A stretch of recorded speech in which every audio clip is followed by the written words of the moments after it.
I just want to talk to you a little bit about and give you a little bit of inspiration about how you can do SEO in a smarter, more complex way and scale it up without any need for resorting to things that are in breach with Google guidelines. So some things that we've done internally have been for a very simple reason. It's dealing with scale. Once you're dealing with websites with very large structures, lots of data, you can no longer afford to do things manually. And this is one of the biggest things that we've done and that's enabled us to succeed in the SEO market.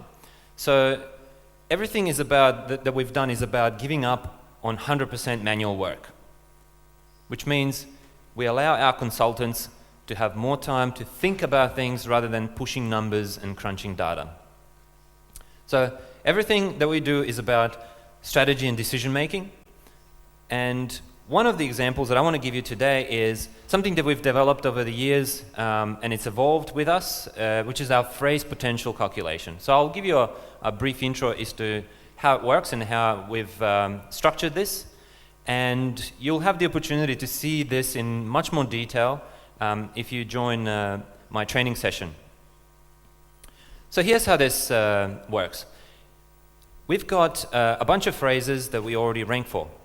If you're a very large website, if you're an e-commerce website, you'll have, say, 20,000, 50,000, 100,000 phrases that you're ranked for and has brought some search volume to your website. You can normally find these in your analytics or Google Webmasters tools. The other part of this data set is stuff that you don't rank for and you could.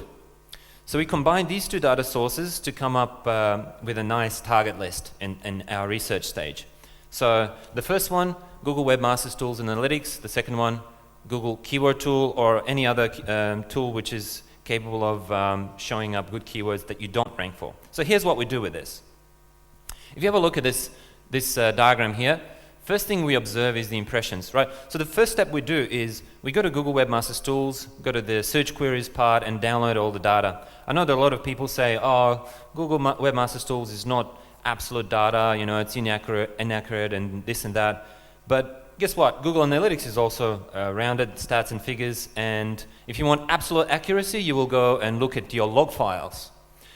So I think Google Webmasters Tools is good enough to give you an idea and help you make decisions. So the first thing we observe is the impressions. How many times has your page been seen if somebody types a certain keyword? So that's the first piece of data that we remember. The second thing is we observe the click-through rate. How many people have seen it and then clicked? And what's the percentage of that? And then the next thing we look at is the position. And this is the key one. So we can say if the keyword is on position 4 for our website, we'll get 12% click-through rate in average. And with this information, we can do something. We can model, we can plan, we can predict what would happen if the keyword is to move one position up. You can't have it with an absolute certainty, but it can help you make decisions.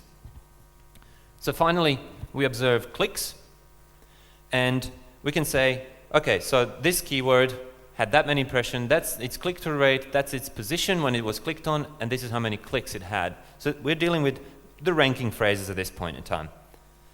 The next step what we do is we look at the conversion rate for the keyword, whatever the product or service that it is. So let's say our conversion rate is 1%, and we also look at the goal value, the conversion value. Let's say, in average, a customer who arrives to the website spends $200 or signs up as a client, it's $5,000. We can attach these values to the list that I just described, and this keyword and that keyword and that keyword no longer represent the equal value. So what we do with this, we sort the list top down, and we have our priorities. The next step that we do is introducing the new set of keywords that we didn't have in our ranking data from Google Webmasters Tools and can come from any source, but what I typically do is I go into Google Keyword Tool, extract some more data, and I plug it into my existing figures. So for example, I know that on position 1, my click-through rate will be 32%, on position 2 it'll be 26%, and so forth. So I can now start predicting how my keywords will perform in terms of click potential if they move for whatever position. So this allows me to focus on certain type of content, on certain type of keywords, instead of some other keywords that may not have that same amount of potential. So the next thing that we've done working on very, very large websites is many attempts to visualize the site structure and try to repair it and try to optimize. And one thing that we've found to be a very big problem was dealing with scale. So we had a price comparison or product comparison website that they believed they had something like 20 million pages in on their website. Google had roughly 10 million pages in index. They were a PageRank 7, which meant that a fair amount of pages ended up in Google's index. That fair amount of pages were crawled. So one question I asked them, so you think you've got 20 million pages on your website, but how many actual products do you have? And they were like, oh, we're not sure, maybe 500,000, maybe, it's in the thousands. So how did you end up with so many pages? And we investigated to see what's going on. So from the homepage, we went into electronics section, and we broke it down. By the way, this is the Power Mapper, nice little tool for analyzing the website's visual structure. So we went electronics, and then we went to all the subcategories of electronics, and then we broke down each one of these cubes, and this is just one of the cubes exploded here, and each one of these little ones is another subcategory. So each subcategory you drill down to, you get to more and more pages. So each one of the cubes is effectively a link. So this quickly became very clear to me that this is turning out to be a very big problem. Why? Because if you zoom out, you can start seeing that this website's structure, the website's architecture is actually expanding, it's growing. And instead of having 20 million pages, this website has infinity pages. Simply because it's navigational structures, because faceted navigation, tags, and this wasn't an optimal way to run this website, particularly after all the advice from Google saying merge the data, have less pages of a high quality, Panda and so forth. So the program kept running and running and running until we ran out of memory, and the software crashed. So I thought, what do I do? How do I actually analyze a very big website that has truly millions of pages, and how do I visualize this information? How do I make sense of it? So I started looking around. I asked one of the Googlers, what would you use? How do you crunch all these links? And he said, why don't you use Gephi? Some people call it Gephi. So, okay, but how do I get the data? So what I did is I used 80 legs. How many people in the room have actually used the 80 legs? About 5%. Nice. So what I did with 80 legs, I set my seed list of URLs. I set it to crawl all the outgoing links. I kept, of course, the depth level to internal within the site, to analyze the site structure. Set the crawl type, maximum number of URLs. I didn't want the maximum because I wanted to see what actually happens. Eventually, it runs out if you don't set the absolute maximum. And then finally, we did the analysis. Now, recently we would not manually crunch all the data. My programmer would process the data and allow me to import it into Gephi. But since then, a lot of people ask me, well, I've just put all this stuff into 80 legs and I just got a CSV file, TXT file, and what do I do with that? How do I put it into this visualization software, because it was incompatible? So I created a little tool which we made available for public.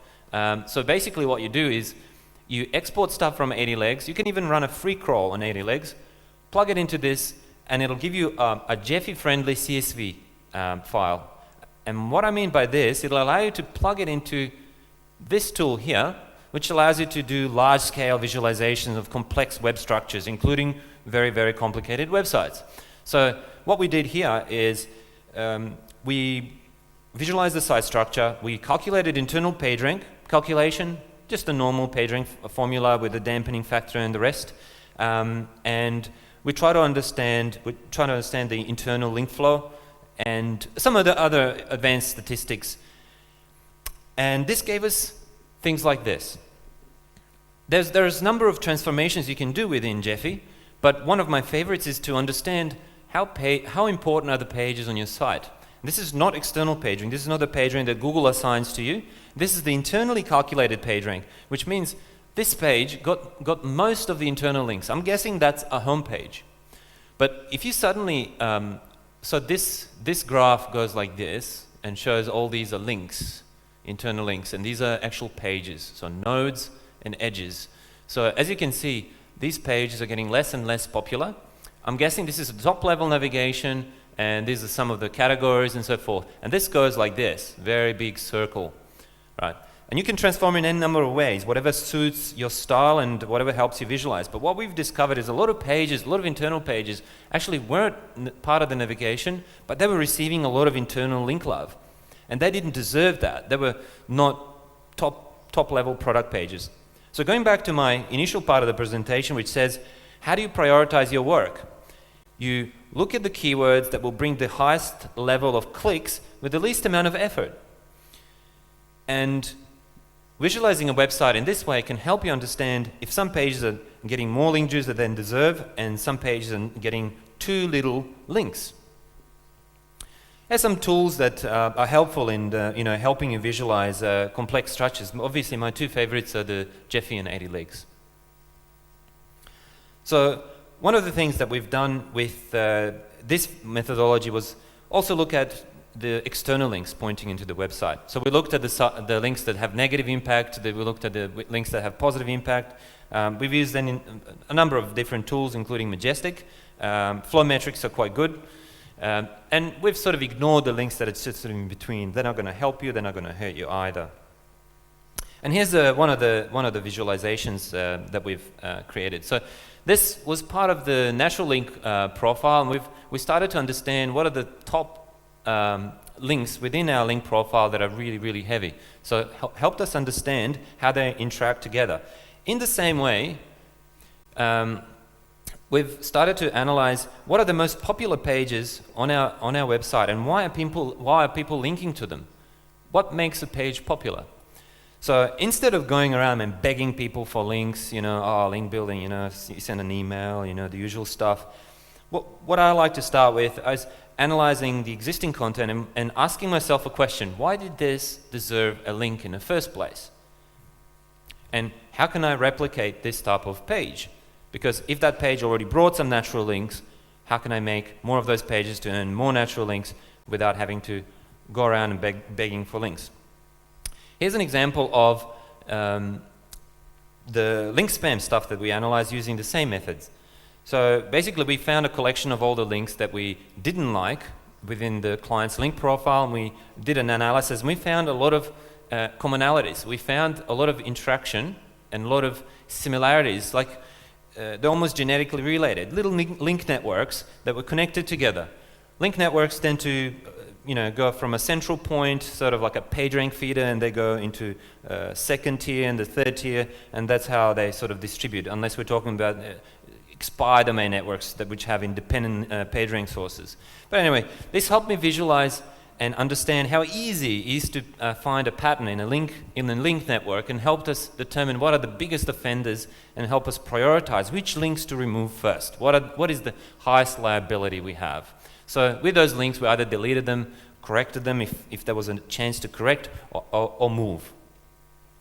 One method I used to detect link spam on a very, very rudimentary level was by observing the number of inbound domains linking into the domain that's linking to us, and observing its cumulative PageRank. What I mean by that is if you, so I actually cut out the domains there, but what we're seeing here is each domain has its set of parameters. So there, our little Excel sheet calculated with very high certainty what is a spammy domain, what is not a spammy domain. And how we did this, we created a collection of domains. We queried their basic parameters. Imagine just PageRank. So we created the cumulative PageRank value, and we divided it by the amount of inbound domains. So if you have a lot of, in essence, if you have a lot of inbound domains and they're all PageRank 0, likelihood is it's going to be spam. Things like forum spam or comment spam and things like that. If I can do this with a 80-90% certainty, imagine what Google can do. So in terms of competitive link analysis, one thing that helped us a great deal was merging the data in an automated way so we don't have to do this manually every time. There are tools out there, but you can write a little script yourself. Basically, here's the methodology. We have 15 backlinks shared among all our competitors, or 15 backlinks in total from our competitors, and 8 of those are shared. So we filter out any duplicates, and we have a list of unique links that we can steal. This is nothing revolutionary, this is a common practice. But what we like to do is, with these unique backlinks, we like to apply metrics, such as, well, not SE rank anymore, flow metrics or PageRank or MozRank or MozTrust and so forth, and try to understand which link has higher value. Next step from that is to calculate the likelihood of us scoring that link. So if the link value is high, let's say a government website, but the likelihood you scoring that link is low, then that's probably not worth the effort. So what my link builders like to do, we have 30 link builders in our link building team, and they're all very well organized. What they like to do is to find the target score, which is the balance between the link value and the likelihood of scoring it. Once you have this in place, it's very easy to prioritize work and save time, which would otherwise be wasted. So here's one thing that we've done in a similar, following the similar logic. How many people are familiar with Link Intersect technique? I think does anyone use SEO Moz's tool, Link Intersect? It's one of the yeah, there's a few people who are familiar with it. So basically what we've done here is pulled in the data from all the competitors that we have, and we found all the domains that our competitors have links, but we don't. So this website, this script here, not only tells us, a lot of your competitors have links, but has filtered all the domains where competitors have it and we have it. And so we sorted in the following way. 7 of our competitors have a link there, 6 of our competitors have a link there.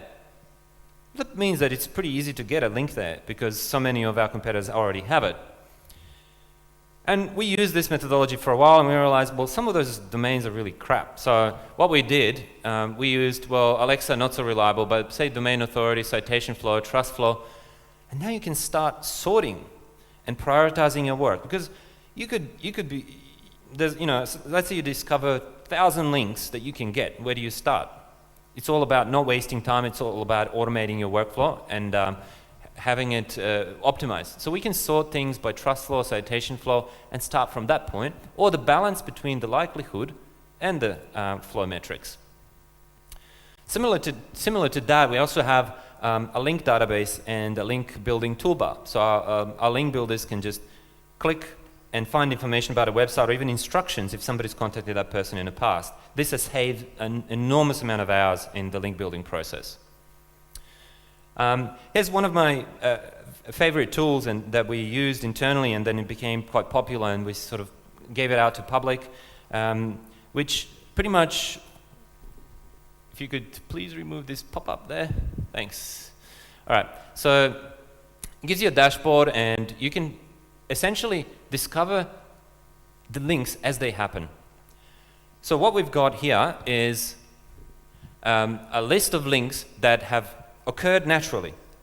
So you're a white hat website, you're working on content, you're doing great things, but you're not necessarily aware when every and each one of the links happen. So how we do this, we parse and analyze our raw server log files, which contain basically everything. So for as long as somebody clicks on the link once and brings the traffic to your website, that one click will be recorded in a log file, and we'll have it in our system. So imagine having a link collection service that captures every single link that you receive. I even know when I'm going to receive a link from a draft. Somebody's working in WordPress, and they have a draft, they haven't published the post yet, they click on the link to see if it works. I know that I'm going to get a link in the future. So in terms of this software, we have some filtering here. We've got the total traffic that it brings. We've got the position that the search query, if it was from Google, that it brought. So later on we found that, so there's our little link database there. And we can see some qualitative metrics and parameters of each inbound link. One thing that we soon after that discovered was that since we track log files and analytics, also the script works with analytics as well. So if your analytics referral data can convert into these link into this link database. What we found is that you guys are aware of the CD parameter in Google search queries? Yep. Basically, whatever sits in a CD equals 1, 2, 3 parameter in the URL of the search query, that actually is the position at which your website was when somebody clicked on it. So using that, we started tracking rankings for different keywords. And we can even show the breakdown of all the search engines that brought the traffic. So without scraping Google, just purely analyzing our own traffic and our own referral data, we're able to start tracking keyword rankings as well. So as you can see here, we're breaking down the search engine. We can see all the keywords that brought the traffic and what position, what average position they were on, and the date.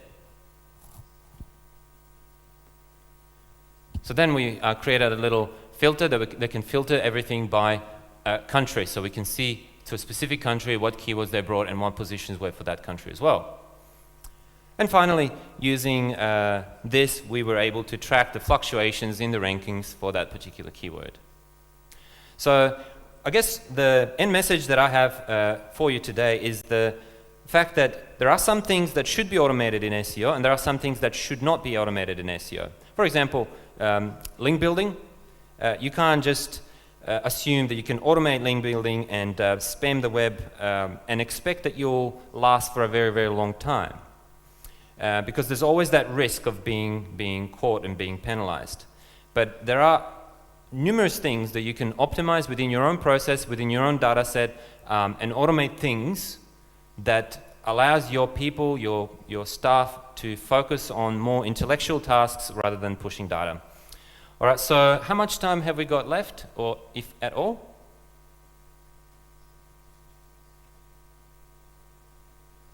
Five minutes? In that case, I'll show a little bit of a naughty method. Since I've been totally white hat until now, I'll show you a little bit of a fun thing that we've done using some automation. So here you're seeing an end product of one of the scripts that we've done using automated link analysis. So we set up a little crawler using 80 legs, and we crawled all our competitors' websites. When we find that there's, say for example, Webjet, one of our competitors, has this many outbound links, and 54 of those links were broken. We found that those links would be going to 404 pages or domains that didn't exist anymore. Guess what we did with that? Any guess? Well, these, say for example, these 20 here, there was a combination of 404 pages and domains that didn't exist anymore. The naughty part that we did was register a domain that our competitor, our client's competitor, links to and redirect it to our client's website. So we ended up having our competitors effectively linking to our clients. I wouldn't use this as a common practice, but it gave us a good laugh. More effective method that we've done using this was, in fact, by contacting people who were the recipients of the link and trying to get the 404 page replaced. So in reverse of that, if people link to Webjet instead of our client, what we did with that, we would say, well, that page on Webjet's website, which is now 404, doesn't exist anymore. Here's another page of the similar type and content. You should link to that instead. So we did this for a while, and we scored about, it's not a very high success rate, probably about 20%, and it paid off quite well. It's a little bit not as bad as 301ing an expired domain, but it's slightly sneaky. I wouldn't do this on a mass scale, but I thought it was an interesting method. So I guess the point is, get creative and use automation to your advantage where you can. Just be mindful that some things can backfire as well. Here's one thing that we've done with Google Webmasters Tools itself, the data. So one thing that bothers me with Google Webmasters Tools data is that it expires after 3 months, and you only get the 30 days worth of change metrics in that. So what we did, we created a little script that backs up our data, and it shows infinite data ranges. So, and my favorite thing was, you know, in Google Webmasters Tools, it always shows you the clicks and impressions in the same graph, and the clicks end up a flat line, whereas impressions actually show something. Since Google wouldn't, I asked them several times, I asked them 10 times already, can you make a tick box to switch off the impressions? I just want to see the clicks. They wouldn't do it, so I did it myself. So there's the tick there now. So we have the unlimited date range. We're collecting all the links into a link database. We have link alerts. It can tell me when a link has been removed or changed. And to the point where I can, of course, backs up all my GWT data. You can talk to me about this later. I can allow this access to this tool for free. So there's the search query database, and I can even mark some of the links as spam. Why I'm doing this is because the links that I detect, if I see that they're of a very poor quality, and we're working on a way of marking these links as poor quality already on the fly, but at the moment is a manual process. So you can mark a domain or a page as having, being spam. I'm not sure if this is a genuine spam or is this just for the slideshow purposes. If anyone runs this website, I apologize. So basically, in here you can mark it as spam. And the good thing about this is that you can then tick everything and export selected or export all into a disavow file. So all the links that you have in your own database that you manage can be exported into a disavow file and refreshed. The way the disavow tool works is that you can actually just re-upload a new file each time, and that would refresh your data, so you don't have to worry about manually updating and keeping that up to date. So there's an overview of our links there, how you flag a domain and how you flag a link. Thank you very much.